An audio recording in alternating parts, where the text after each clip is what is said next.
Hello guys, welcome to my another blog. তো আজকে চলে আসলাম আশুগঞ্জ। আজকে আপনাদেরকে আশুগঞ্জ ঘুরিয়ে দেখাবো এবং এর বিষয়ে কিছু কথা বলবো। তো আশা করি আপনারা আমার সাথেই থাকবেন। তো চলুন আজকের ভিডিওটি শুরু করা যাক। তো সবার আগে এটা জেনে নেওয়া যাক আশুগঞ্জের নামকরণ কিভাবে করা হয়েছিল। এখানে মূলত আশ ও গঞ্জ শব্দ হতে আশুগঞ্জ নামকরণ করা হয়েছিল। আশ শব্দের অর্থ আউশ ধান, এটি মূলত বর্ষাকালে উৎপন্ন হয়। আর গঞ্জ শব্দের অর্থ নদীর তীরে প্রতিষ্ঠিত বাণিজ্য কেন্দ্র, হাট বা বাজার। মেঘনা ও তিতাস নদীর তীরে জেগে ওঠা এই চরটি একসময় আউশ ধান উৎপন্নের জন্য বিখ্যাত ছিল।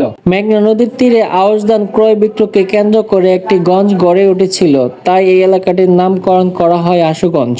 এর আয়তন 67.59 বর্গ কিলোমিটার।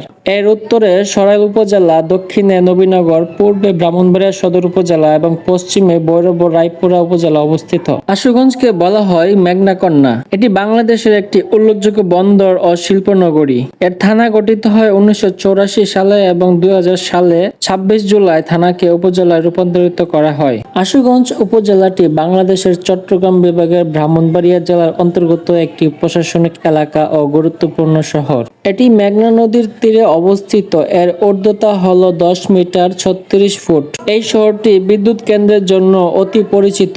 বাংলাদেশের দ্বিতীয় বৃহত্তম বিদ্যুৎ উৎপাদন কেন্দ্র হল আশুগঞ্জ। মেঘনা নদীর তীরে আশুগঞ্জ উপজেলাটি বাংলাদেশের একটি গুরুত্বপূর্ণ উপজেলা। ঢাকা থেকে 90 কিলোমিটার এবং ব্রাহ্মণবাড়িয়া থেকে 24 কিলোমিটার দূরত্বের মাঝামাঝি এই উপজেলাটির অবস্থান।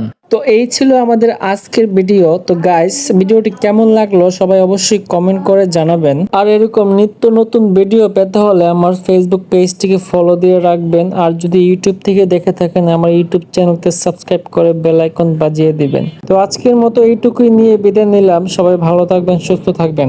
আল্লাহ হাফেজ।